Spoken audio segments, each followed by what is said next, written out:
All right, so let's do another YouTube live because I haven't done one in a while, and let's talk about one of the things that I'm starting to notice, especially in some of the New Age polytheistic movements. Folks don't seem to know a lot about the deities they prescribe to worship or honor. I even see this a little bit in monotheism as well. It seems like people go by what they're told, or people go by what others are trying to dictate to them. In some cases, people will stick with the religion or faith that they were raised in.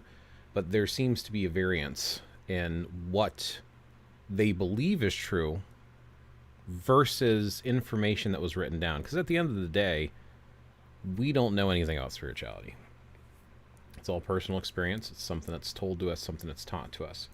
And when we experience things, we might have a different perspective as we get through life, and we might view things differently as we get older or hear other perspectives from other religions, paths, and spiritualities. So I wanted to talk about a couple points that I think is interesting. I wanted to bring up with specifically Gaia, Yahweh and Ashra, Odin, Heimdall, and some of the misconceptions that folks seem to repeat and regurgitate without having evidence to back up what they're regurgitating. I was reading it through Kindle. So I've got this book here called The Magus, A Complete System of Occult Philosophy, Book 1. This is by Francis Barrett, 1801. It's a pretty good read. It's interesting. But the weird thing about it is, it's supposed to be about magic, and it has a lot of stuff about God. A lot of stuff. We're talking the monotheistic Christian version of God, and there's Bible quotes in here, which got me looking up some things, and I keep seeing and hearing people regurgitate this information about deities, whether it be the Christian God or others, and I'm just like, wait a second here. Wait a second. Hey, Roki, welcome. So, when I was looking through this, I saw a Bible quote about how mankind was created and how God said that we should create them in our image. And I was like, okay, wait a minute. This can't be right. So probably should have that before the Gaia part. So let me grab this here. And here is, yeah, let's take the Gaia part. We'll talk about that next. Browser. Okay.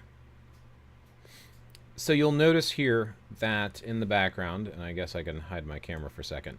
So this is the Magus. If you wanted to read it, if you don't have it on Kindle or you don't have a physical copy of the book, it's on Internet Archive as well. A lot of stuff is. And it has this particular quote here that I've highlighted. According to the Word of God, which we take in all things for our guide, in the first chapter of Genesis and the 26th verse, it is said, God said, let us make man in our image, after our likeness, and let them have dominion over the fish of the sea, and over the fowl of the air, and over the cattle, and over all the earth, and over every creeping thing that creepeth upon the earth.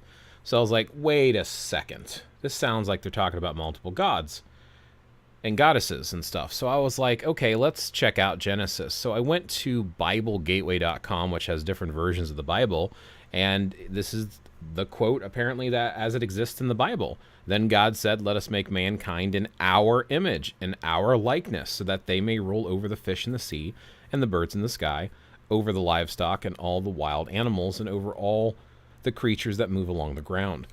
And then verse 27 says, so God created mankind in his own image.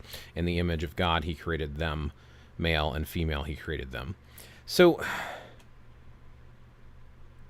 there's parts about not worshiping other gods before God in the Bible and stuff. So it makes a lot of suggestions that there might be more than one deity according to Christian perspective and viewpoint. Now, this is a translation, and I get that. Hey, Dusty Dad, welcome, man. Yeah, absolutely, Rookie. By all means, if you have something different in your language or the translations, let's go for it. Now, the reason I'm bringing this up is because if we go back specifically to the God of who is being referred to in monotheistic practices, we're talking about the Abrahamic religions. You hear the word with the name Yahweh. I don't know if I'm pronouncing it right, but that's how I've always pronounced it, Yahweh. Jehovah is another version of the name. And interestingly enough, even if you go into the Muslim faiths and you talk about Allah or Allah, it basically means the High One, which is more of a title than an actual name. Just like God is sort of more of a title than an actual name. So the other thing that I was researching around that area is apparently there is mention of Ashra. And Ashra is apparently the wife of Yahweh. And again, look all this stuff up. Don't take any word for it. So learnreligions.com here talks a little bit about Ashra and the Canaanite pantheon. So the goddess Ashra was the Canaanite deity of fertility. Her name means she who enriches. Ashra was mistranslated as grove in the King James's version of the Bible. Again, that mistranslation that happens quite often. And it's interesting that grove, which is also closely associated with a lot of revival neo-pagan type of practices, how important groves are. I just thought that was interesting that stood out there. So, yeah, apparently she potentially is also in the Bible. Now, I'm not like all-knowing and wise when it comes to the Bible. I don't know all the versions. I haven't really read it. I mean, I've read some pieces of it here and there, but I'm not an expert on the Bible. And I'm sure there is going to be explanations, but I say this all the time. At the end of the day, if you ignore everything else and you really focus in, you'll hear, which part was it again? It's Genesis chapter 1, verse 26. But if you look really in on any religion, any spirituality, it's all about UPG, unverified personal gnosis. It's what you want to put your belief in. It's how you want to interpret it. And interpretation can change and vary from person to person. There is another page here that talks about Ashra as God's forbidden wife and breaks down some more information, which can be found on ancientorigins.net. So if you look up the name Ashra, A-S-H-E-R-A-H, and you look at some of the things that are written in any version of the Bible, there seems to be a suggestion that there might be multiple deities, perhaps, that could exist. And I've made the argument before that if somebody is talking about, like, hey, I believe in God. Okay, well, what is God? Who is God? Well, God is masculine, and it's like there's this debate and argument over, oh, no, God is a man, is a male force that is beyond us, and we're created in his image. And then they go into the biblical story of creation of mankind with Adam and Eve, and they talk about how Adam was created first, and Eve was created out of pulling a rib from his body, which there's actually some people who genuinely believe men have one less rib than women. Look up biology. That is not true. You are not. If you're a man, you are not missing a rib. You have the exact same amount of ribs as a woman does. But it is said that Adam is God's creation, and women were put here basically with Eve to keep him company, essentially. So he's not bored. And the interpretation of that and its creation and everything else, it's kind of like, is it symbolic? What does it really mean? Are there multiple gods and deities, and this is just one way of interacting with one of them? Are we all worshiping the same being? And if God is all-powerful and almighty and all-present, who are you to dictate how God can appear? Why is God not all things and a part of all of his creation or its creation? Why is God a male? Are we as human beings really representation of what God is? There's also a universal theory which you can actually find references to in the Magus by Francis Barrett, again from 1801, and it talks about the universe being inside of us, and it's like a representation of all of creation, and they reference and tie all of this together into God. It's quite fascinating to read about natural magic and its inherence with a biblical view and mindset of a single God. He actually talks about in this where Francis believes that magic is not an affront to God, but in fact working with God's power and the gifts that he gave you. Since God created everything and created nature, the wisdom and knowledge of how to work with nature is magic. And I mean, basically it comes down to today we call it science, I guess. But it's interesting. It's really interesting to see these different perspectives. So we have people today who are monotheistic, part of the Abrahamic religions, and they're condemning people for not believing in God the way that they do. My wife knows some people that are spiritual, and they believe in God. That's what they say. But the variances from how those people apply that belief in God and what that means changes from each person. So what is it really that makes God God? Is it the laws and dictations of mankind that what we wrote down in the Bible? Is that the only word? Can we really say the absolute word of divinity can be written down in the word of man? Is the word of man infallible? That means we can translate it perfectly in every language, right? We have the exact same words in every language, right? Hint, that's not true. When you translate, you lose meaning. And even when you say a phrase or an expression, how you say it changes its meaning as well. The context around it changes it. Which is why some people will do Bible study. They'll read the Bible over and over and over and over and over and over again and get different insight and different feelings from reading it each time they read it. So it's just, this is kind of my point. If you are going to study or practice something, become aware of, look into, and understand what it is you're exactly reading, right? Don't just make it up as you go along. And if you are, then keep it to yourself. Too many people, especially in the monotheistic New Age movement, which I would call Reconstruction, because what we have today is not the polytheism of the past. And honestly, I don't think we would want to do most of the practices that polytheists of the past had done. But if you are going to try to claim an old path and not make up a new one and say, oh, I'm part of, Norse pagan is massively popular. I keep getting so many suggestions on Norse pagan videos. And all this boom started with the Vikings TV series. Like before that, nobody was a Norse pagan, and now everyone suddenly is a Norse pagan. But they'll start repeating this stuff and not get an idea of where it comes from. And some of the stuff that they're repeating or talking about, this is how the gods are. It sounds like stuff out of freaking Marvel Comics. It doesn't sound like stuff that came from old Scandinavia. Let me get caught up in chat real quick. I thought Yahweh was the son of El, and Ashra and Yahweh was one of El's 70 sons. I'm not familiar with El. I have not dug that far into it. Dusty does. That's a possibility. But Yahweh is definitely the name that is used in Hebrew for the name of God. So if God has a father, that's quite interesting. That's actually some quite interesting information. If you have more details, please by all means share. Because like I said, I'm researching and I'm theorizing and I'm putting this forward for people to consider. I'm not dictating. I'm just sharing information. If you have feedback and comments, whether it be chat that's live right now or you have later, you watch this video later, put some comments in. Let's talk about it. My main point is I think people need to educate themselves and not just regurgitate anything. I don't care if it's a major Abrahamic religion or if it's, something that's also well known and widely practiced for thousands of years, like Hinduism, Islam. It don't matter. Whatever religion or spirituality you do, or even some of the new ones. The new ones frustrate me more because it seems like people want to reconstruct, but they don't want to do the research.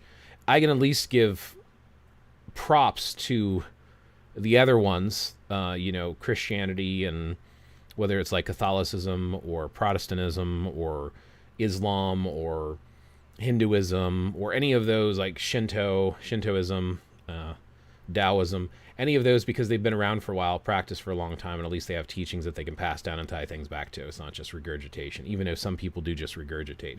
I can't even tell you how many people I've met that say they're Christian, but they're only Christian in name. They don't read, they don't study, they don't go to church. They just are because they say so, which is fine. At the end of the day, you can get out of your religion and spirituality whatever you want to get out of it, whatever you put into it. I just get frustrated with the people that try to dictate to others and cut them down. Like, some of the nicest people I know are Christian, 100% nicest people I know, and they leave people alone.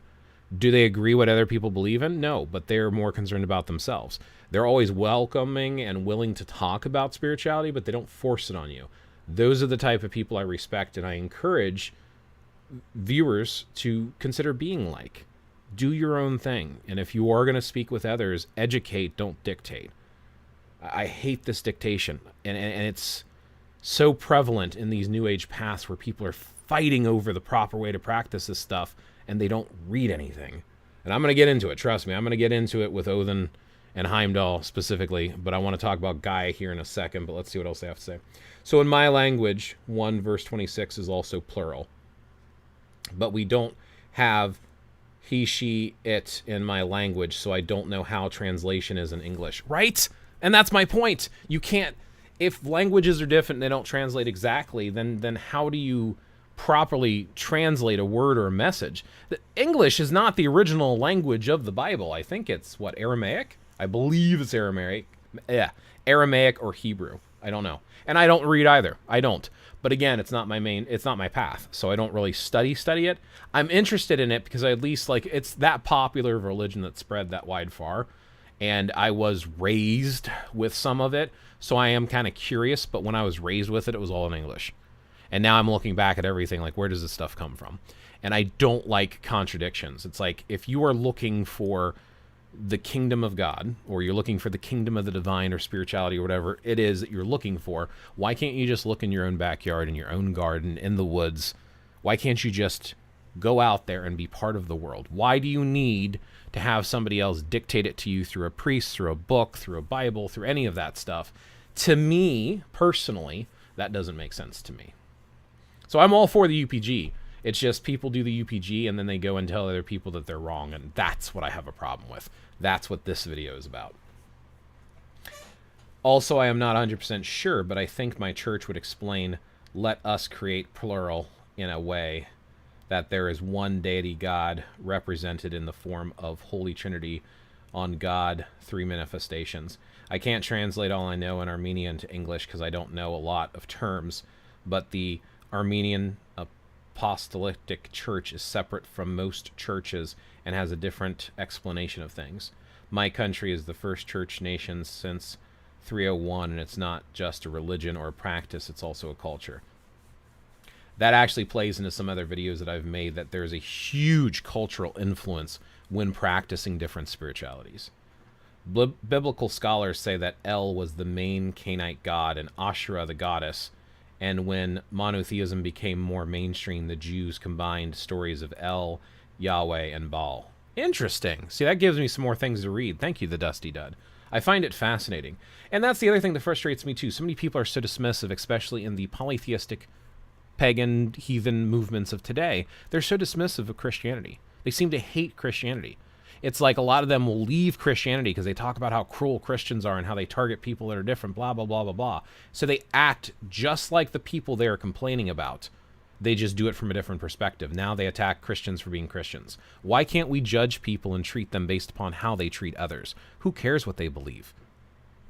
I mean, who is right spiritually? We don't know. You might believe you're right. I might believe I'm right, and we might have a difference of a belief, but we don't know for sure. So why can't we just be the best person we can be and interact in a positive and respectful manner? That's all I'm saying. And I know it can be done because I've seen it happen left and right. I've seen people do it. I've done it myself with other people of completely different faiths and spiritualities than my own.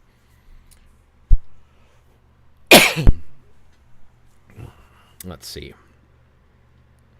There are churches funded by USA, Canada, or whatever that made it here that are rejected by the church and are considered infidels or something like that, right? That's, because, again, it's a cultural thing. Then the other 70 sons became the angels. Interesting. Again, I would like to read more about that, Dusty Dud. They speak in languages and stuff and have bands that's very different from what we do. That's so... I want to talk about Gaia, and then I want to get into some of the Norse pagan stuff in a moment here, but I don't mind coming back to this because it's a very fascinating conversation, and I want these lives to feel like they're open conversations. But let's talk about Gaia really quick. So one thing I've noticed, especially with modern reconstruction, druidry, and druidism, is that everyone wants to refer to Mother Earth, Mother Nature, the Earth itself as Gaia. Okay, well, if you're trying to say that you're being a druid, which, by the way, druid is not the term that was used by the Celtic tribes. Druid is a term that is used by modern folks. It actually comes from a French word, druid, with... It's spelled the same way with an E on the end. I think it's druid. I don't know how to speak French, so I don't know how it's actually pronounced. But Gaul became France, so it makes sense. And I think that's from the 1500s. I would have to look at that up, honestly. And now I'm kind of curious. I want to spot check it. If we go to etymology.com, etymology online, and we type in the word druid, you can see the reference that I'm referencing right here. So druid, right? So it's from 1560, and it's from the French word, like I said, druid, 16th century there. So it's not even back from the time period that who we call the Druids. So that's not the word that they use for themselves. But anyway, the modern neo-Druids, because that is the term we use today, to try to relate themselves back to the old Celts, which, again, we don't have a full understanding of what they did. We have secondhand accounts like Julius Caesar's Gallic Wars, which I do have a copy of. That's a very fascinating read. But we don't know what they used to do. But calling them Gaia, and you're trying to connect with those cultures, Gaia is Greek. So if you're not doing a Greek practice, why are you calling it Gaia? This is that mix and match that a lot of modern polytheists do today. They just kind of grab a name and just use it, and they run with it. And they don't have a full understanding of who they are. And that brings me to my conversation I wanted to have around Odin, but let me get caught up in chat real quick.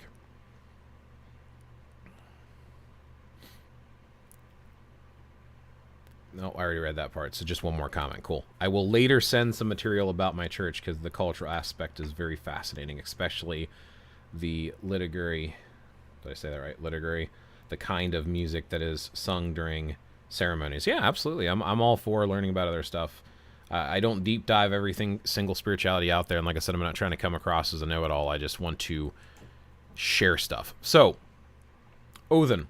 A lot of people are all of a sudden Norse pagan, and they're worshiping Loki, and they're worshiping Odin, and they're calling him Odin and Loki, which is fine. Pronounce it like an American, I don't care. But the problem I have is they're like, there's this huge push and argument over whether or not you have to be biologically connected to Scandinavia in order to practice Scandinavian practices. And the debate that goes back and forth, I kind of see both points on. I personally think people can do whatever they want. You want to learn from something, learn from something. But if you're going to start teaching other people or sharing your thoughts, make sure you are clear that it's your opinion and your way of doing it. Don't act like you speak for the entire community. That stuff pisses me off. When you talk about you have to be of Scandinavian descent in order to practice, this is why it makes sense to me. Try to practice as a Norse pagan without using a single name as it's pronounced in Scandinavia. Try to do practices and rituals that are not culturally from Scandinavia, because at that point it's no longer what you're trying to say that it is. People who practice quote-unquote Norse paganism, or whatever term you choose to use for your particular type of New Age heathenry, is straight up using language and culture from Scandinavian people. So when Scandinavians say, if you're not Scandinavian, you shouldn't be practicing my cultural traditions, I kind of can sympathize with that. Don't agree with it, but I understand where they're coming from. And if you don't have a double standard, cool. Some people have a double standard. If you see an indigenous tradition, like someone who's Cherokee as an example, and there's a spiritual practice, let's talk about using sage to do cleansing, right? Sage is not the only way to cleanse a space, and it is very sacred herb to indigenous people. So there's a special way of using sage to cleanse a space, which is smudging. And you're using a ritualistic, I don't know, type of feather to, like an eagle feather, to smudge an area with burning white sage. Or using tobacco or something like that. You are using a cultural tradition. So if those indigenous people were to speak up and say, you can't do that, that's not your culture, or you shouldn't because it's not your culture. If you're like, okay, well, I don't want to be disrespectful, I don't want to do cultural appropriation. If you act that way towards an indigenous person, and this applies to anything. I mean, it could be something from Armenia, right? What if it's like from the Armenian church and you're taking practices from the Armenian church and you're practicing them as an American in your own way of doing Christian? Because apparently in Armenia, what you're saying here is that they didn't like the way that they brought in the different songs and stuff because it wasn't culturally part of Armenia. So when you mesh cultures, people of that culture tend to get upset. So if you're not going to treat every culture the same way, if they don't have the right to speak up for themselves, then you shouldn't center them out. People are centering out Scandinavians because, honestly, I think it's because of their skin color. They're acting like it's okay to take cultural stuff and you can't speak up about it, and they shut them down. And that to me is not right. So either treat everyone the same or just in my opinion, keep it to yourself. So anyway, you have Norse pagans that are basically taking language, culture, and the stories of those cultures to reconstruct something that makes sense to them. I'm all for making it your own. That's fine. But when they're looking into these deities like Odin, they'll say, oh, Odin can be honored by anyone because he's the Allfather. Do you know what Allfather means? This is where I say look at the source material. For example, I can't talk. For example, from Iceland.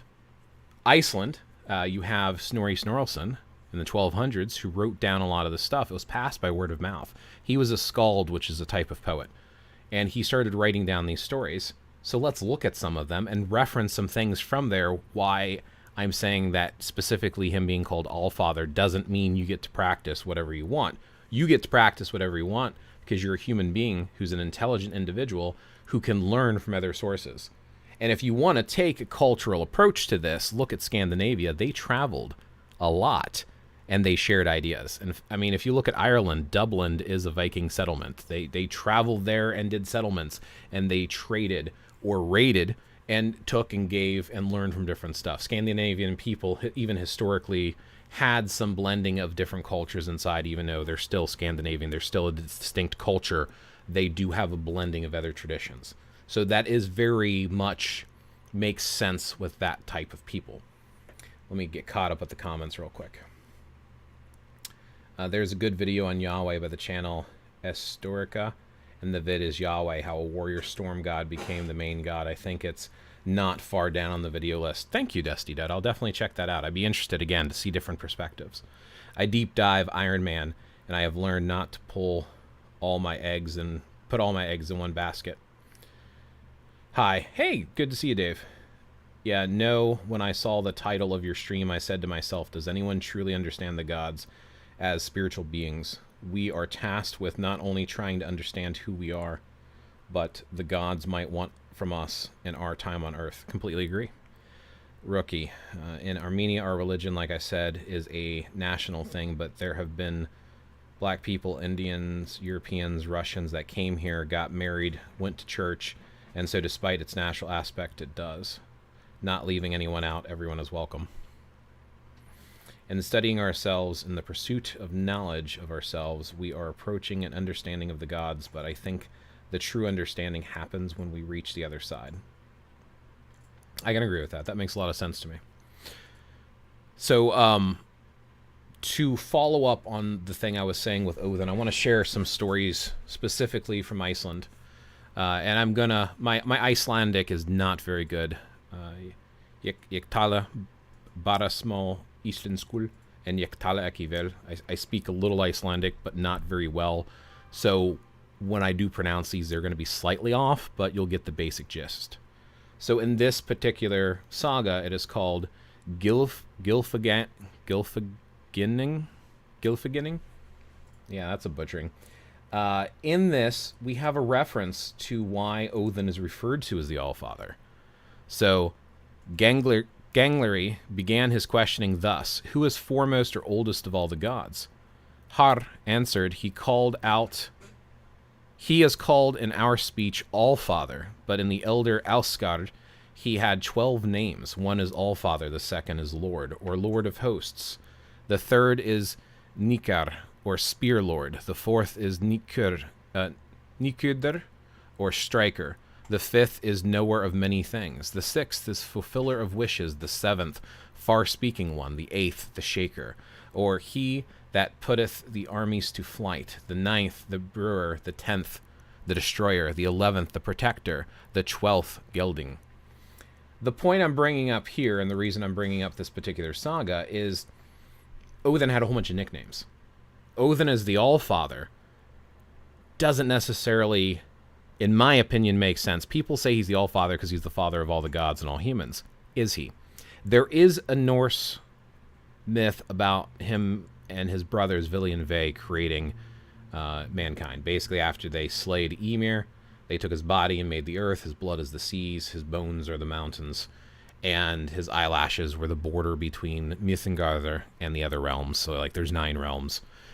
And they went to see their creation and went down onto the beach, and they saw an elm tree and an ash tree, and they carved them into the form of man and woman, Askir and Embla, which is ash and elm, kind of basically like Adam and Eve, very similar to the Christian mythology there.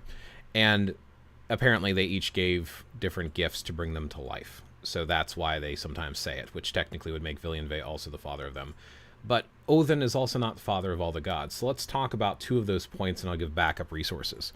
So you have Heimdall, or Heimdallr, right?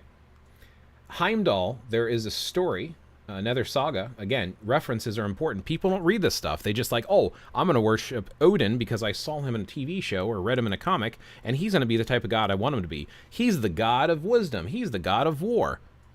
Nowhere in the sagas or Eddas do they refer to any of the Norse pantheon, the Aesir, Vanir, or Jotnar, as god of or goddess of.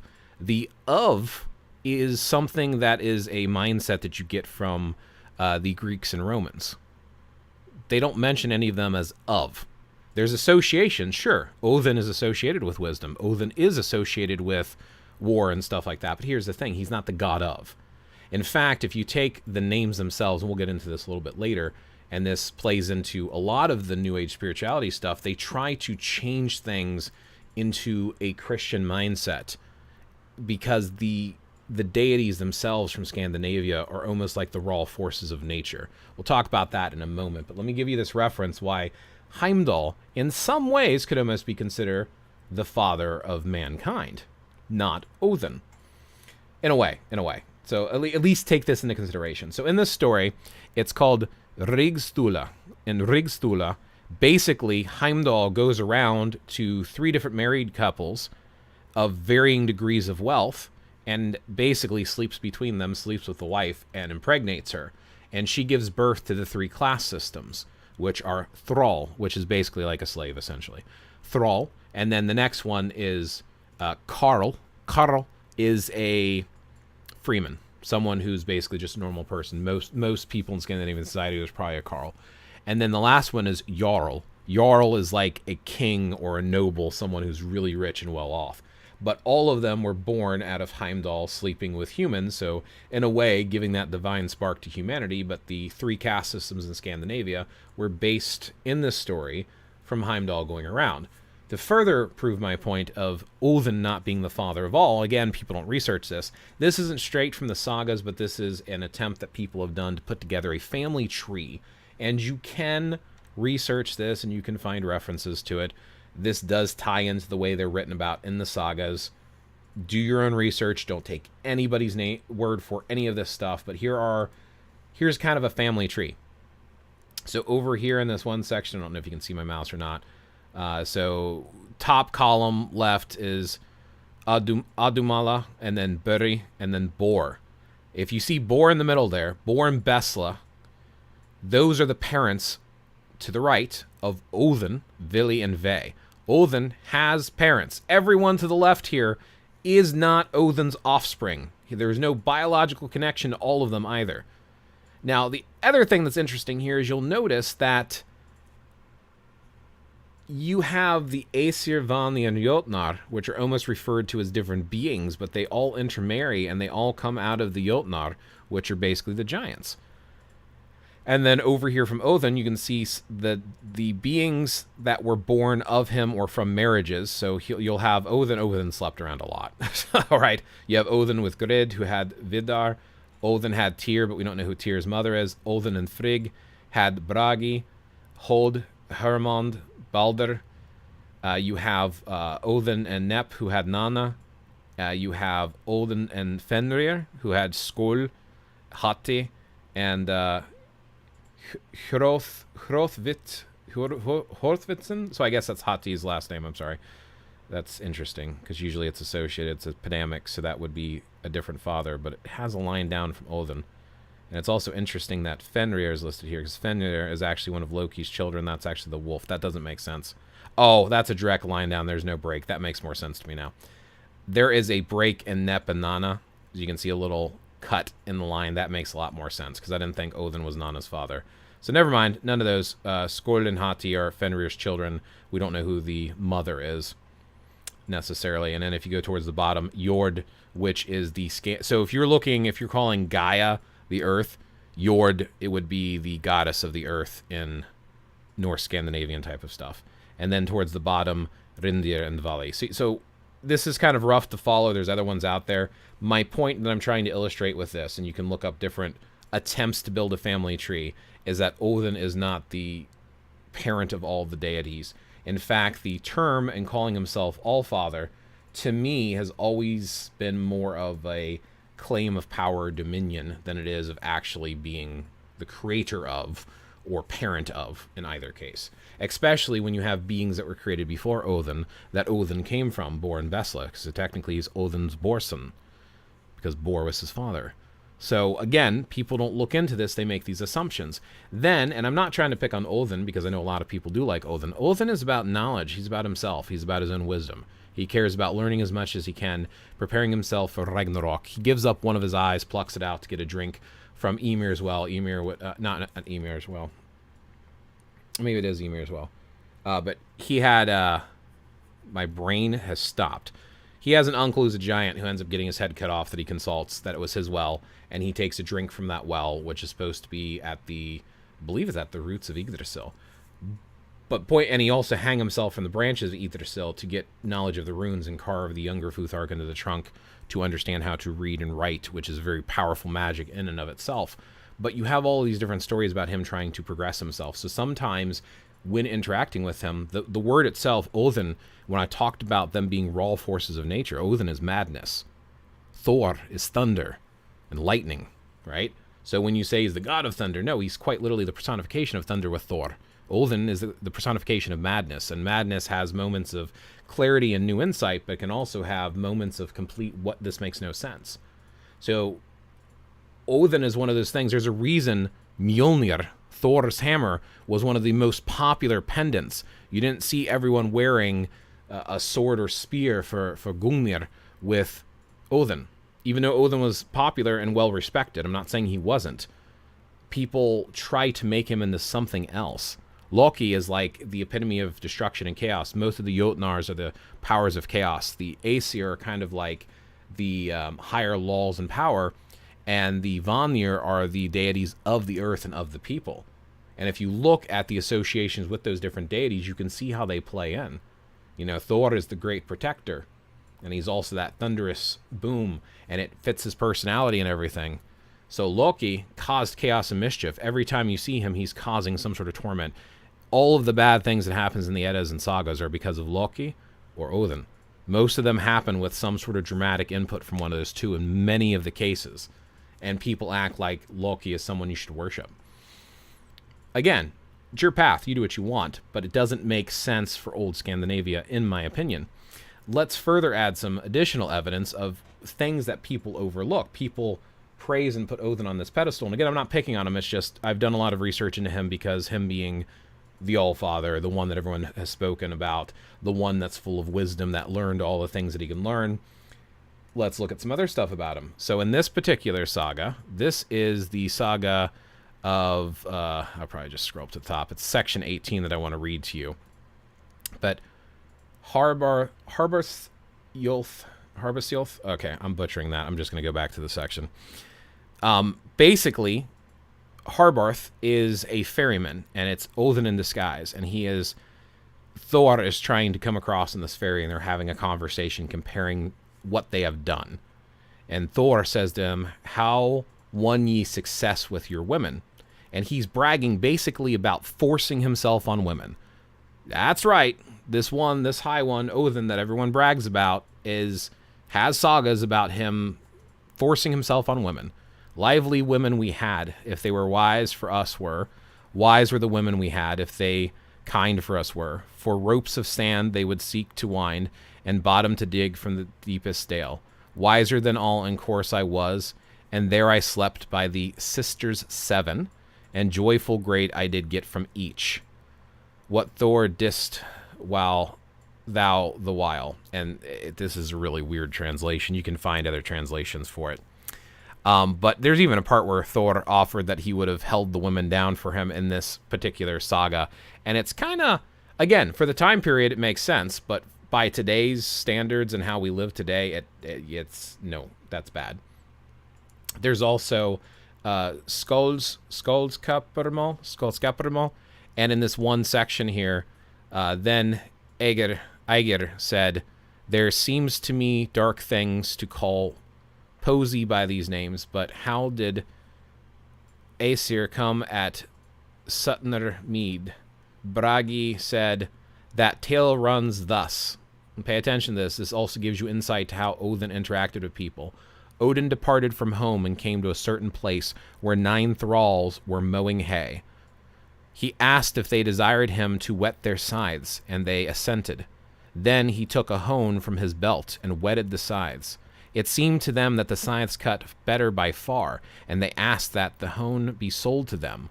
But he put such a value on it that whoever desired to buy must give a considerable price. Nonetheless, all said they would agree, and prayed him to sell it to them. He cast the hone up into the air, but since all wished to lay their hands on it, they became so intermingled with one another that each struck with his scythe against the other's neck. Odin sought a night's lodging with, and that's a basically the point is he ends up getting them to kill each other intentionally, and then I think there's another part in here where he basically says he has more for Ragnarok. So like he sets people up to fail sometimes. Sometimes he gives wisdom and knowledge, and other times he's setting up chaos. Mimir, thank you, Philip Cartledge. Yes, Mimir as well. It wasn't Ymir. I was like, it sounds like Ymir. Yeah, Mimir as well. Mimir was his uncle who was a giant. Thank you. I don't know why I forgot that. I've been having memory issues lately. This is one way of spelling Havamal. I've had it also spelled as Halvamalk, but a lot of people, and this is another misunderstanding specifically with Norse paganism, people act like this is a Bible. This is a single poem. It's supposed to be the Ballad of the High One, which people say is like knowledge given to people from Odin. This is his words of wisdom. So again, Odin is wise. Odin does give gifts to the people of knowledge and wisdom, but he's not always super good. He does things for his own purposes, so there's mixed interactions with him. And this can be found in Voluspa and the Codex Regius. This is a poem inside of a group of other poems. People act like this is a separate book, and they put it on a pedestal as being this, oh, well, this is the reference, and this is how you should behave, and this is words from Odin himself, so this is like basically like our Norse Bible. And the point of bringing up all that stuff, looking at, like I was saying in the beginning, looking at the book that I'm reading called the Magus, looking at the references to God, and then thinking about how they're mentioning our image and us, and there's a plurality there. And then thinking about how people like just slap the name Guy around, or how they twist and they take things and they change it, and then they tell other people. So now you have people repeating this stuff about what you're supposed to do. And I've mentioned it before with the runes, the Elder Futhark, people are reading these runes like, this is how they did it back in the day. No, it's not. I can show you the original Icelandic and Nordic rune poems of where they got all of those meanings. All of those meanings that people reprint is from a rune poem a couple hundred years after the Viking era. It is a modern adaptation, but people act like it's something back from the Viking era and how they used to read and do divination. Elder Futhark is Proto-Germanic. It wasn't even used during the Viking Age. Well, maybe at the very, very, very beginning, and I'm sure some people still had knowledge of it. But younger Futhark was the main writing system. It's wild to me that people don't want to do this type of digging. And like I said, I don't have all the answers. And my interpretation of reading this stuff could be wrong. I could be misinterpreting things, and I acknowledge that. But I'll give you the resources so you can read it yourself and make up your own mind. I get frustrated with these people that make arguments over this stuff. They bring it up just to argue and tell you that you're wrong, and that doesn't help anyone. That doesn't help the community. That doesn't help people who are new. And it just causes animosity and frustration, in my opinion. What did I miss over here? We need to not leave and stuff. Okay, not much. Icelandic sounds like Warcraft language, I suppose. Mimir as well. Yep. And in studying ourselves. Yeah, okay. I'm all caught up on the comments. Cool. I didn't miss much. Right. So, and kind of going off of what Dave was saying earlier to kind of re-come back to what he was saying. Your interaction and knowledge of interacting with beings. I've said this before, and I'm going to say it again right now. What makes the people who originally wrote down or discovered the names of these beings so special? If these beings are so powerful and the names are right, Why can you not go and discover them for yourself? They stop speaking with humankind, or are they interpretations of the world that's out there, or a system of control that's told to other people? You don't need to refer to these beings by the names that ancient people used to. Having a path that's a couple hundred years old does not make it more valid than something you just invented yesterday. What makes it valid is the depth of spiritual wellness that you get out of doing what you're doing. When I was mentioning the Aesir, Vanni, and Jotnar, I mentioned that they're like sort of raw forces of nature itself. If you think of your interaction, if you are a modern polytheist of any persuasion, I would dare say that the vast majority of you probably are drawn to polytheism because of the connection you feel to earth and life. And when you pick a deity that you try to look up online, I do it myself. A lot of this stuff has been forgotten. So when you're looking, you do research. We learn from books. We learn from others. We learn from the internet. So when you're looking and you find a deity that fits you and it feels right, you do it based upon associated powers. What sort of energy do they manifest? If you were looking to look for wisdom and knowledge, you're going to go out and seek individuals that are associated with that. If you like healing, you'll look for ones associated with healing. If you like animals, you'll look for ones associated with animals. It makes sense. You're looking for that raw natural power anyway. You're not necessarily looking for this specific personification so much as what that personification represents. And I think that's kind of the point that I'm getting at. If you take away the nicknames that others have given to these deities, you can still connect with it. And in a way, there's no reason to argue over it. If you're monotheistic, if you're a Christian and you believe in God and you think there's only one God, if God created everything, then who are you to dictate how people are connecting with God? So if somebody goes out in nature and they call it by a goddess or something else, and they're interacting with an aspect of nature, did not God create that? Is God not all omniscient, all present, and all powerful? So who are you to dictate what God's power can and cannot do if that's how that person connects with God? Likewise, from the flip side of that, if you believe in multiple gods and deities, where did they all come from? How are they all interconnected? Who are you to dictate what Frigg or Freya or Odin or Brigid or Cernunnos or Carnena or any of them, who are you to dictate what they are capable of, what they know, and how they can interact with us as people? The problem I have with arguing and dictating to others is there's vanity involved, there's ego involved, and I don't think there should be. If you're looking for spiritual pursuits or spiritual enrichment in your own life, then go seek that in the way it feels right to you. That's just my 2 cents. You don't have to agree with me. Like I said, I'm just sharing ideas to hopefully inspire people to start thinking and to start reading. If you are going to reference something and you're going to look at what was, then read the original sources. That's my opinion. Read the original sources. Once you start cutting it out, you start getting this unrecognizable amalgamation. I mean, I think most people tend to be eclectic in some way or another, in some way, shape, or form, where they're going to mix and mash. As people today who have access to the internet and can speak more freely with others, you are going to be inspired by other people. I mentioned earlier, too, that I feel like people try to do polytheism, but they do it like a Christian. Culturally speaking, in Christianity in the United States, even if you go to different denominations, there seems to be a semblance of similarities between them. And if you look at the way a lot of Reconstruction pagans are practicing, they are practicing in a manner similar to Christianity. In fact, if you change the symbols and the deities they're speaking to, a lot of Christian gatherings and pagan gatherings look about the same. Now, that's not wrong. That's not bad, because your culture teaches you how to practice your religion. But when you're preaching about how the Scandinavians used to do it and how you know, and this is the right way, when you're basically just doing it your own way, I don't know. I don't agree with that. But anyway, I think I've rambled enough. Any more thoughts, comments, or things you wanted to add, feel free to do so. But those are the main topics that I wanted to cover today. I really don't think as humans that we're ever going to truly know.